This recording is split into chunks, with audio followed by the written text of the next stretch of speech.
Hello student, today we will discuss the next part of exercise 3.2, that is second number question. Integrate the following with respective to x. ठीक आहे. हे 4 example मी इथे लिहिलेले. हे 4 example आपल्याला solve करायचे आहेत. sin x plus 2 cos x upon 3 sin x plus 4 cos x आणि हे खालचे.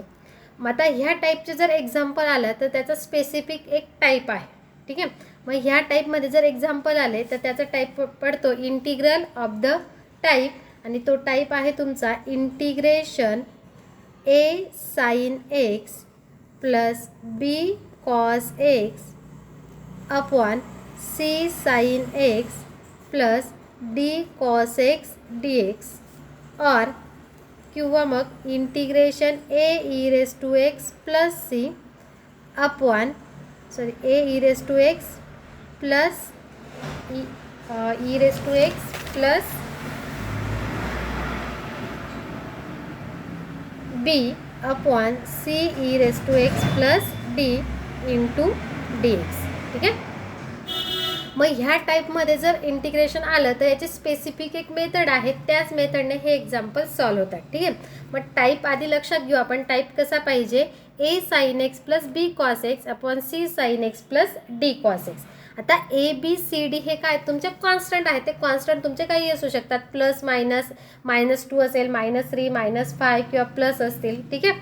कॉन्स्टंट तुमचे काही असू शकतात. पण टर्म्स कशा पाहिजे, ए साइन एक्स प्लस म्हणजे 3 साइन एक्स प्लस 2 5x किंवा -2 sine x plus 7 sine x ह्या टाईपच्या टर्म पाहिजे. किंवा मग जर ई रेस टू एक्सची टर्म असेल तर समजा 5 e race to x plus 3.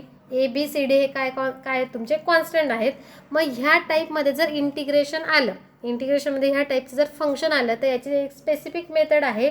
मग ह्या ठिकाणी जो न्यूमरेटर आहे याला सबस्टिट्यूट करायचं. Numerator is equal to a is a constant, a into denominator plus b दूसरा constant b into derivative of denominator. ठीक आहे. इन शॉर्ट मी अजून एक तुम्हाला सांगते की न्यूमरेटरला आपण n मानू आणि डिनॉमिनेटरला d मानू. तर ह्या ठिकाणी काय सबस्टिट्यूट करायचं, numerator n is equal to a into denominator plus b दूसरा constant into derivative of denominator. म्हणजे न्यूमरेटरची जी टर्म आहे त्या ठिकाणी सबस्टिट्यूट करायची ही टर्म.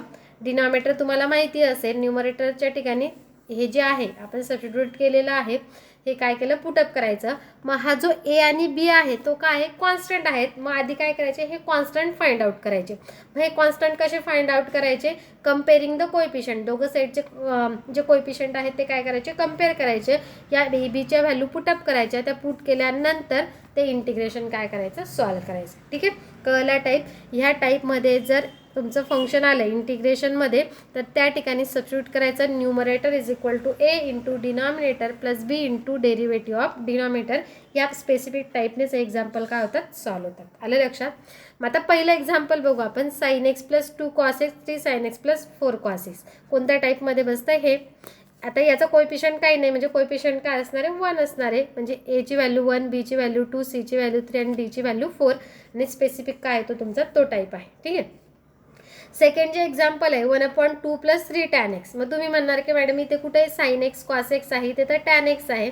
मग आधी याला सिम्प्लिफाय जर केलं तर आपल्याला त्या फॉर्ममध्ये ते एक्झाम्पल कन्वर्ट होऊ शकतं. कारण टॅन एक्सला आपण लिहू शकतो sine x upon cos x. मग कॉस एक्सने मल्टिप्लाय केलं इथं cos x into sine x आणि हा कॉस एक्स काय जाईल, वरती जाईल. मग तुम्ही म्हणणार की फक्त कॉस एक्सची टर्म आहे. मग साईनची टर्म काय असू शकते, 0 असू शकते. कारण 0 इंटू साइन एक्स असू शकतो. म्हणजे कोएफिशियंट तुमचा 0 पण असू शकतो. ठीक आहे. म्हणजे फक्त कॉस एक्सची जरी टर्म राहिली वरती तरी ह्याच मेथडने तुम्हाला सॉल्व करावं लागेल. थर्ड जे एक्झाम्पल आहे ते कोणत्याच मेथडने तो टाईप दिसतोय. A e race to x plus b upon c e race to x plus d. त्याच पद्धतीने या ठिकाणी पण सॉल्व करायचं. आणि 4th नंबरचं एक्झाम्पल त्याच टाईपने सॉल्व करायचं. आलं लक्षात. नाऊ एक्झाम्पल नंबर फर्स्ट बघू आपण आता. Integration sine x plus 2 cos x upon 3 sine x plus 4 cos x d x. तर ह्या ठिकाणी काय पुट करायचं, मग numerator is equal to A into denominator plus B into derivative of denominator. मग मी इन शॉर्ट न्यूमरेटरला म्हणते मी ए इंटू डिनॉमिनेटर पोट आणि बी इंटू डेरिव्हेटिव्ह ऑफ डिनॉमिनेटर. मग न्यूमरेटर आहे आपला sign x plus 2 cos x. A is a constant. Denominator 3 sin x plus 4 cos x plus b second constant d dx of, that is derivative of denominator. Denominator is 3 sin x plus 4 cos x. काय केलं मी, जो आपला standard formula होता त्याच्यात value put up केली. Numerator a into denominator plus B into derivative of denominator. ठीक आहे. मग आता ही साईड आपण सिम्प्लिफाय करू. A is a constant 3 sine x plus 4 cos x plus B into, आता याचा डेरिव्हेटिव्ह फाइंड करू. 3 साइन एक्सचा derivative cos x plus 4 cos x, cos x चा derivative minus sine, that is minus 4 sine x. ठीक आहे. इकडे आहे तुमचा sign x plus 2 cos x. मग आता कोएफिशियंट कम्पेअर करून आपल्याला ए बीच्या व्हॅल्यू मिळतील. मग कोएफिशियंट कसले कम्पेअर करावे लागतील आपल्याला, साइन आणि कॉसचे, म्हणजे साइनच्या टर्म एका साईडला आणि कॉसच्या टर्म एका साईडला करावे लागतील. मग त्याच्यासाठी आपण एने मध्ये मल्टिप्लाय करू. 3a sine x 4a cos x. बीने मध्ये मल्टिप्लाय केलं 3b cos x minus 4b sin x. मग साइन एक्सची term 3a sin x 4b sin x. याच्यातून साइन एक्स जर कॉमन काढला 3a minus 4b into sine x आणि cos एक्सच्या टर्म ह्या दोघं, तिथे 4a plus 3b into cos x आणि इकडे आहे तुमचा sign x plus 2 cos x. Now comparing the coefficient of sine x आणि कॉस एक्स. दोघं साईडने साइन एक्सचा आणि कॉस एक्सचा कोएफिशियंट काय करायचं, कम्पेअर करायचं. कारण कशासाठी करतो हे आपण, हा जो कॉन्स्टंट आपण ए आणि बी घेतलेला आहे त्याच्या व्हॅल्यू आधी आपल्याला फाइंड आउट करावे लागतील. ठीक आहे. नाव कम्पेअरिंग किंवा इक्वेटिंग म्हटलं तरी चालेल. Comparing the coefficients of sine x and cos x on both sides we get. ठीक आहे. मग इकडे साइन एक्सचा कोएफिशियंट 3a मायनस 4b आणि इकडे साइन एक्सचा कोएफिशियंट आला 1 and कॉसचा coefficient 4a plus 3b आणि इकडे कॉस एक्सचा कोएफिशियंट आला 2. आता इथे दोन सायमल्टेनियस इक्वेशन आपल्याला मिळाले. याला म्हणू आपण इक्वेशन नंबर 1, याला म्हणू इक्वेशन नंबर 2. आता हे दोघं इक्वेशन आपल्याला सॉल्व करून ए आणि बीच्या व्हॅल्यू फाइंड आउट करायच्या आहे. ठीक आहे. मग आता आपण काय करायचं, एकतर एला 4ने मल्टिप्लाय करायचं किंवा बीला 3ने मल्टिप्लाय करायचं. ठीक आहे. म्हणजे आपल्याला काय करायचं, जर यांची ॲडिशन केली आपण, मग याला कशाने मल्टिप्लाय करावं लागेल, 3ने आणि याला 4ने, कारण 3 इंटू 2 हा 12 आणि 4 इंटू 3 हा 12. म्हणजे हा काय होईल तुमचा कॅन्सल. ॲडिशन केल्यानंतर म्हणजे आपल्याला ए मिळेल. ए मिळाला की त्याच्यावरून आपण काय काढू, बी काढू. मग कशाने मल्टिप्लाय करावं लागेल, इक्वेशन 1ला 3ने मल्टिप्लाइंग, लिहिलं नाही लिहिलं तरी चालेल, डायरेक्टली केलं तरी चालेल. मल्टिप्लाइंग इक्वेशन 1ला कशाने मल्टिप्लाय करायचं, 3ने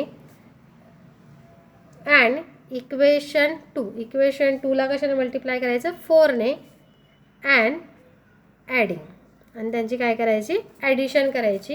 वी गेट. बघा मग याला 3ने मल्टिप्लाय केलं, हा झाला 9a. 3ने मल्टिप्लाय केलं 12b3 प्लस सेकंड इक्वेशनला 4ने मल्टिप्लाय केलं 16a. 4ने मल्टिप्लाय केलं 12b. 2 into 4 is 8. यांची काय करायची आपल्याला आता, ॲडिशन केली तर ही हा minus 12b plus 12b cancel. 16 plus 9 is 25a. 3 plus 8 is 11.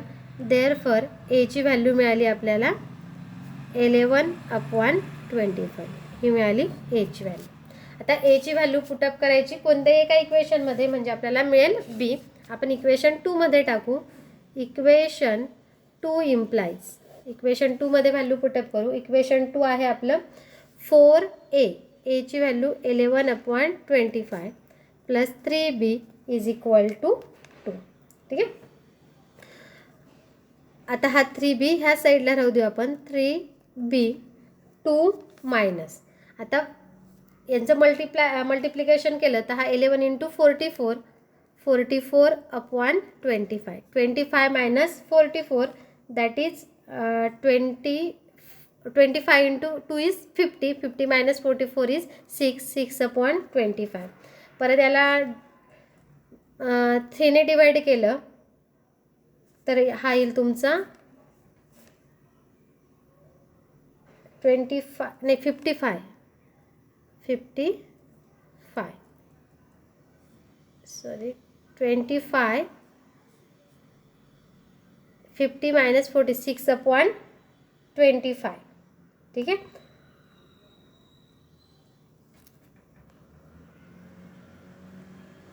Okay, ही मिळाली 3bची value. 3b is equal to 6 upon 25. Therefore b is equal to 3 divide होईल, 3ने डिवाइड केला हा झाला 2 upon 25. That is the value of b. एची value मिळाली, बीची व्हॅल्यू मिळाली. ह्या ज्या व्हॅल्यू आहेत त्या पुटअप करायच्या, आपण जे इक्वेशन घेतलं होतं ए आणि बीचं त्याच्यात पुटअप करायच्या न्यूमरेटर साईडला. ठीक आहे. म्हणजे याला जर आपण म्हटलं इक्वेशन नंबर 1, इथे पुट केलं तरी चालेल, इथे पुट केलं तरी चालेल, नो प्रॉब्लेम. म्हणजे इक्वेशन नंबर 1, इक्वेशन 1 म्हटलं आपण, याला आपण म्हणू रोमन I. इक्वेशन 1 इम्प्लाइज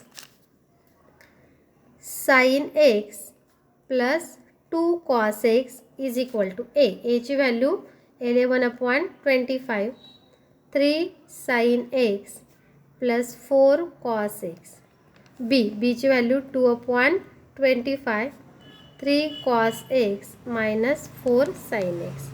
आणि ही जी व्हॅल्यू आपल्याला मिळाली ती कुठे पुट करायची, न्यूमरेटर साईडला, म्हणजे sin x plus 2 cos x च्या ठिकाणी. नाव इंटिग्रेशन, आपलं एक्झाम्पल होतं sin x plus 2 cos x. इथे पुट करायची जी व्हॅल्यू आली आता आपली 11 upon 25, 3 sin x plus 4 cos x plus 2 upon 25, 3 cos x minus 4 sin x upon denominator as it is 3 sin x plus 4 cos x dx. ठीक आहे. Coefficient मिळाल्यानंतर ती value put केली आपण इंटिग्रेशन, न्यूमरेटर जो होता त्याची व्हॅल्यू आपण पुट केली न्यूमरेटरच्या ठिकाणी. ठीक आहे. आता ह्या दोघं टर्म काय केलो आपण, सेपरेट करू. सेपरेट जर केला तर ही टर्म आणि ही टर्म कशी दिसते, इक्वल. म्हणजे ह्या दोघं टर्म काय होतील, कॅन्सल. म्हणजे इथे येईल integration 11 upon 25 into dx plus 2 upon 25 integration 3 cos x minus 4 sin x upon 3 sin x plus 4 cos x dx. 11 upon 25 is a common, dx integration x plus 2 upon 25 into. आता ह्या ठिकाणी खालचाचा derivative वरती adjust होतोय बघा. 3 sin x चा derivative 3 cos x, 4 cos x चा derivative minus 4 sin x. आणि खालच्याचा derivative जर वरती असेल तर लॉग ऑफ खालचं फंक्शन, म्हणजे इथे मिळेल log of 3 sin x plus 4 cos x plus 6. That is the integration of that function. आणि लक्षात, थोडं लेंदी एक्झाम्पल आहे पण इझी आहे. ओके. ह्या टाईपचं जर एक्झाम्पल आलं तर त्याला numerator is equal to A into denominator plus B into derivative of denominator ह्या फॉर्ममध्ये लिहायचं. त्या व्हॅल्यू पुटअप केल्यानंतर यांचे कोएफिशियंट इक्वेट करायचे, म्हणजे आपल्याला फाइंड करायचे आहेत व्हॅल्यू ए आणि बी कॉन्स्टंटच्या. आणि त्या व्हॅल्यू मिळाल्यानंतर ती व्हॅल्यू पुटअप करायची न्यूमरेटरला. मग तेच केलं आपण. न्यूमरेटर इज इक्वल टू घेतलं a into denominator plus B into derivative of denominator. Numerator टाकलं, डिनॉमिनेटर पुटअप केले, डिनॉमिनेटरचा डेरिव्हेटिव्ह काढला. कोएफिशियंट इक्वेट करण्यासाठी sin x cos x च्या टर्म जवळ घेतल्या, कोएफिशियंट कम्पेअर केलं, त्याच्यानंतर 2 सायमल्टेनियस इक्वेशन मिळाले. तो दोघं इक्वेशन आपण सॉल्व केले, त्याच्यावरून ए बीच्या व्हॅल्यू मिळाल्या. त्या ए बीच्या व्हॅल्यू परत आपण त्या इक्वेशनमध्ये पुट केल्या. एच्या ठिकाणी व्हॅल्यू पुट केली, बीच्या व्हॅल्यू पुटअप केल्या आणि sin x plus 2 cos x ची जी व्हॅल्यू मिळाली ती पुट केली आपण न्यूमरेटरला. तोच आपला न्यूमरेटर होता, त्याला सेपरेट केलं. या ठिकाणी 11.25 कॉन्स्टंट dxचा डेरिव्हेटिव्ह एक्स आणि इथे खालच्याचा डेरिव्हेटिव्ह वरती ॲडजस्ट होतो म्हणून लॉग ऑफ खालचं फंक्शन. या पद्धतीने एक्झाम्पल सॉल्व केलं. ठीक आहे. तर next example number second 1/2 + 3 tan x. Integration I is equal to 1/2 + 3 tan x dx. आता हा स्टँडर्ड फॉर्म दिसत नाही a sin x + b cos x. आधी याला प्लस सिम्प्लिफाय करावं लागेल. इंटिग्रेशन 1/2 3 tan म्हणजे sin x upon cos x dx is equal to, now taking LCM, cos x ने मल्टिप्लाय केलं 2 cos x + 3 sin x आणि हा cos x जो आहे तो वरती गेला, दॅट इज इंटू हा cos x dx. काय केलं मी, टॅनला लिहिलं sin upon cos, LCM काढला 2 cos x + 3 sin x upon cos x, तो cos x वरती गेला cos x upon 2 sin x + 3 cos x आणि हे कशामध्ये बसते आपलं a sin x + b cos x. साईनची term जरी नसली तर त्याचा कोएफिशियंट काय येईल माहिती आहे, 0 येईल. 0 ऑल्सो कॉन्स्टंट. ओके. मग ह्या टाईपचं एक्झाम्पल असेल तर काय सबस्टिट्यूट करतो आपण, numerator is equal to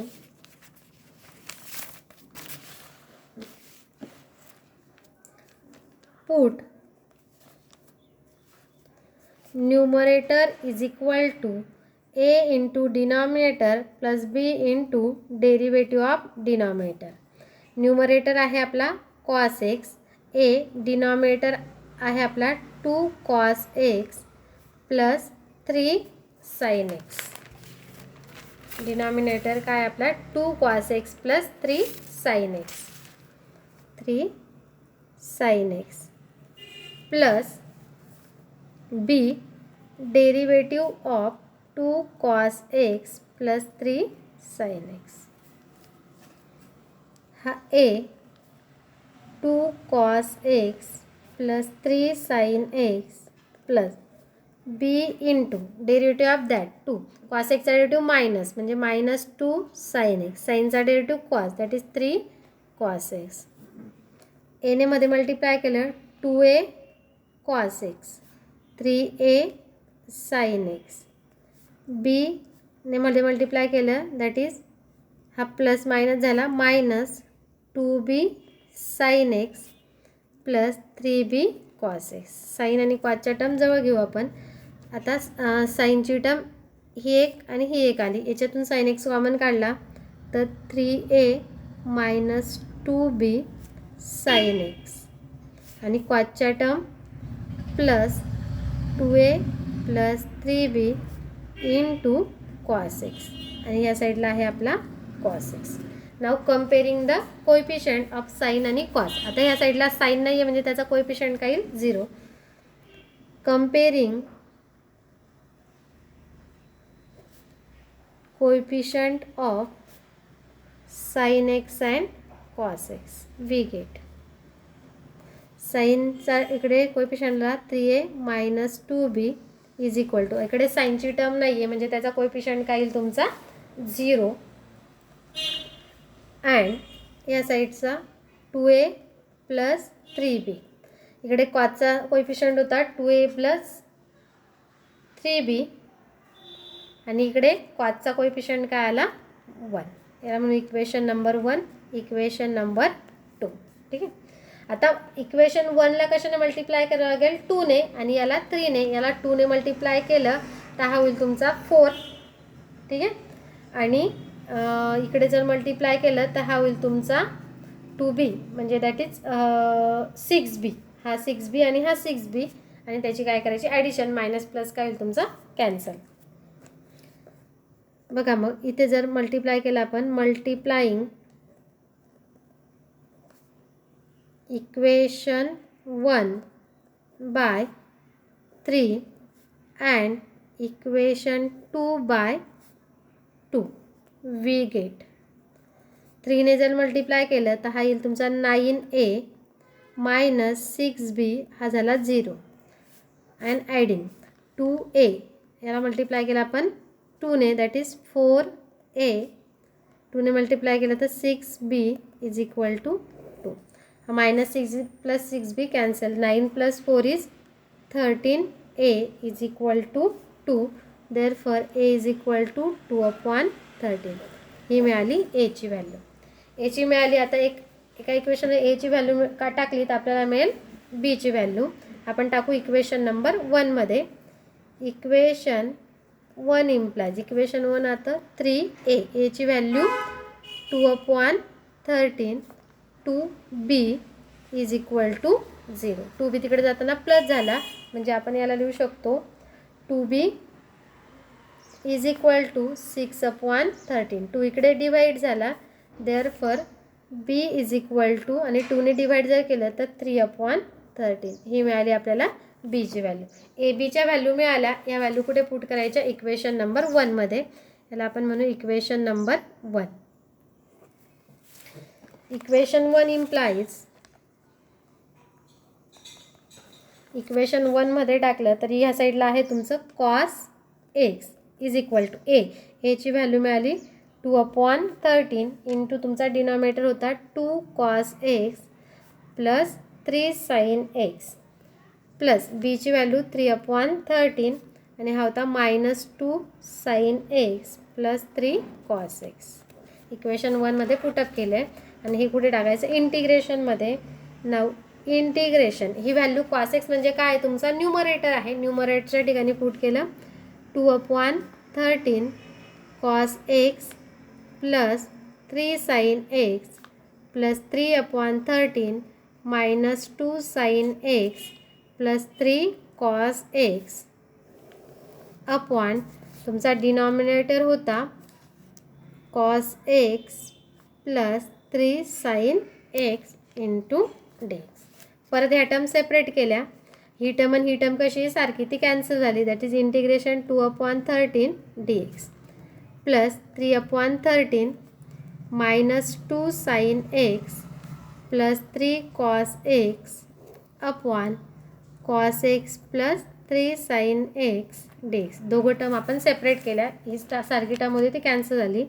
2/13 constant, dx integration x plus 3/13.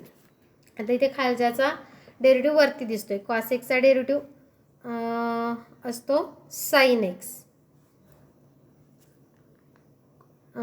cos x denominator 2 cos x होता का? सॉरी 2 cos x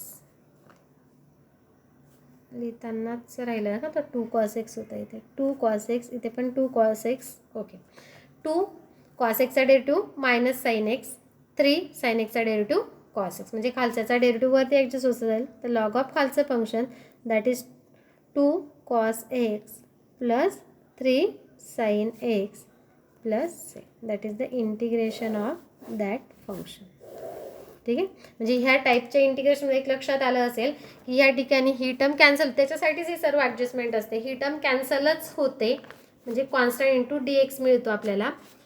ए जो कॉन्स्टंट त्याची व्हॅल्यू जी असेल ती, आणि दुसऱ्या जी टर्म आहे प्लस ऑफ किंवा मायनस ऑफ जी दुसरी टर्म आहे तिथे खालच्याचा डेरिव्हेटिव्ह वरती मिळतो आपल्याला, म्हणून लॉग ऑफ खालचं फंक्शन. ठीक आहे. नाऊ थर्ड एक्झाम्पल होतं 4e raised to x minus 25 2e raised to x minus 5. Integration 4e raised to x minus 25 upon 2e raised to x minus 5 dx. Integration. मग आता हा पण कोणता टाईप दिसतोय आपल्याला? A e raised to x minus b किंवा plus B. Constant तुमचा minus plus काही असू शकतो. C e raised to x plus D. ठीक आहे. मग या ठिकाणी काय सबस्टिट्यूट करायचं? Put numerator is equal to A into denominator plus B into derivative of denominator. Numerator आहे 4e raised to x minus 25, a into denominator 2e raised to x minus 5 plus b into derivative of denominator 2e raised to x minus 5. ए ने मध्ये multiply केलं 2a e raised to x minus 5a plus b. आता याचा derivative find करू. 2 as it is e raised to x साठी e raised to x, 5चा derivative काय येईल? 0.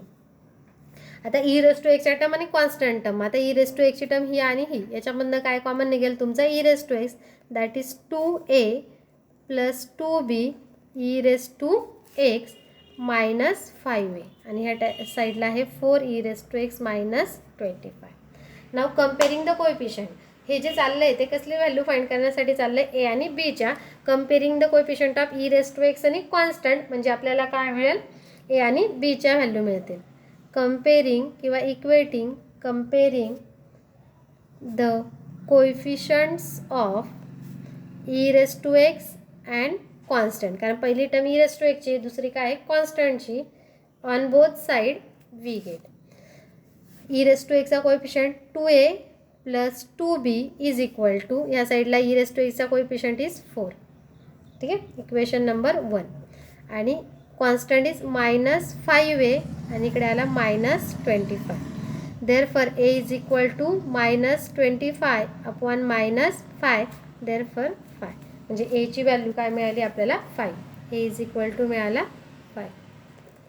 a ची व्हॅल्यू टाकायची इक्वेशन नंबर 1 मध्ये, म्हणजे b मिळेल 2 × 5 plus 2b is equal to 4. Therefore 2b is equal to 4. 5 × 2 is 10 minus 10. b is equal to minus 6 upon 2, that is minus 3. b ची value मिळाली आपल्याला minus 3.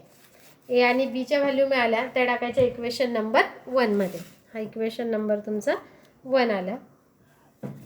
4 e race to x minus 25 a ची value 5, 2 e race to x minus 5 plus बीची value minus 3, 2 e race to x. झालं, ते टाकायचं परत आपलं इंटिग्रेशनमध्ये. Integration that is e race to x minus 25 म्हणजे तुमचा न्यूमरेटर आला 5, 2 e race to x minus 5 minus, आता हा 3 × 2 झाला तुमचा 6, किंवा त्याला सध्या असंच राहू द्या. मायनस हा झाला 3, 2 e race to x upon 4 e race to x, sorry डिवाइडला होता 2 e race to x minus 5 d x. दोघं टर्म सेपरेट, सेम प्रोसेस आहे प्रत्येक एक्झाम्पलला. आता ह्या दोघं टर्म कशात सारख्या, म्हणजे त्या काय होतील कॅन्सर. इंटिग्रेशन आला 5 d x. 3 constant 2 e race to x, 2 e race to x minus 5 d x. 5 constant d एक्सचे इंटिग्रेशन एक्स मायनस 3, आणि इथे खालच्याचा डेरिव्हेटिव्ह वरती 2 ई रेस टू एक्सचा डेरिव्हेटिव्ह 2 रेस टू एक्स, 5चा डेरिव्हेटिव्ह 0, म्हणून मी ते मल्टिप्लाय नाही केलं. म्हणजे तुमचं कळलं नसतं की 6 येतो आहे, इथे तर 2 आहे. ठीक आहे, खालच्याचा डेरिव्हेटिव्ह वरती असेल तर लॉग ऑफ खालचं function log of 2 e race to x minus 5 plus C, that is the integration. Example number 3. आता 4th एक्झाम्पल सेम त्याच पद्धतीने सॉल्व करायचं. हे पण 2 e race to 2x plus 5, 4 e race to x minus 5. Same न्यूमरेटरला put करायचं a into denominator plus b into derivative of denominator. नाव example number 4.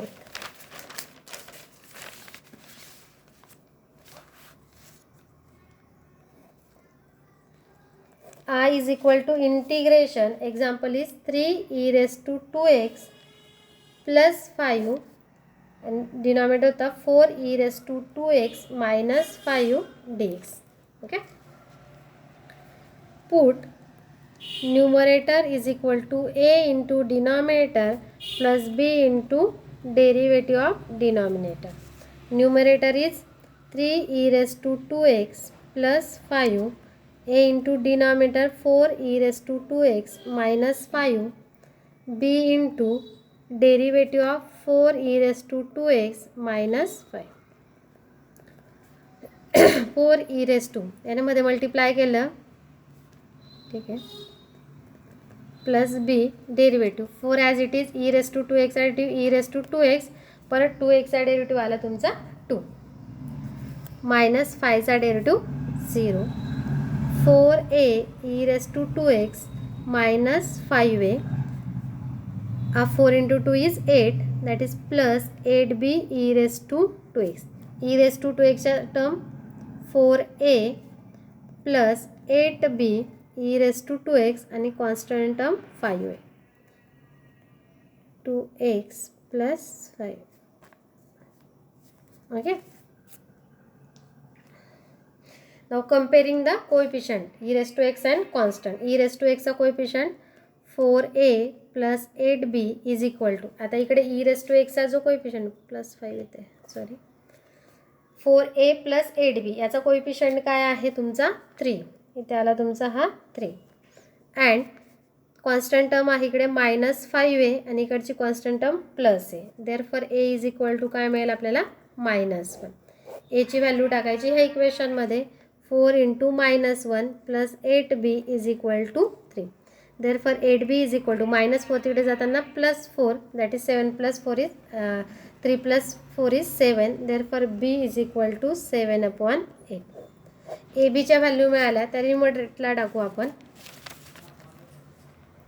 3e raise to 2x plus 5 is equal to a ची value मिळाली -1. 4e raise to 2x minus 5 plus बीची value मिळाली 7/8 into हा आला आपला 2 × 4 that is 8e raise to 2x. Okay. ते cancel करायचं नाही, पुढे आपल्याला त्याचा डेरिव्हेटिव्ह वरती ॲडजस्ट करायचा आहे किंवा मग dx आपली टर्म लिहिली तरी चालेल, म्हणजे इझिली तुम्हाला ते कळू शकतं. ठीक आहे. मग आता हे इंटिग्रेशनमध्ये आपण पुटअप करू. नाऊ इंटिग्रेशन न्यूमरेटरच्या ठिकाणी हा -1 4e raise to 2x minus 5 plus 7/8 8e raise to 2x upon denominator होता आपला 4e raise to 2x minus 5 into dx. आता ह्या दोघं टर्म सेपरेट केल्यानंतर ह्या दोघं टर्म सारख्या ह्या कॅन्सल झाल्या. दॅट इज इंटिग्रेशन -dx किंवा -1 into dx plus 7/8 is a constant. Integration 8e raise to 2x 4e raise to 2x minus 5 dx minus dx integration x 7/8 is a constant. इथे खालच्याचा derivative वरती बघा. 4 as it is e raise to 2x आणि e raise to 2x into 2 into 2 काय झाला तो 4. म्हणजे log of खालचं function log 4e raise to 2x minus 5 plus 6. therefore final answer is -x plus 7/8 log 4e raise to 2x minus 5 plus 6. That is the integration of that function. आलं लक्षात. हे झाले तुमचे एक्सरसाइज 3.2 मधले या टाईपचे example. Okay. Thank you.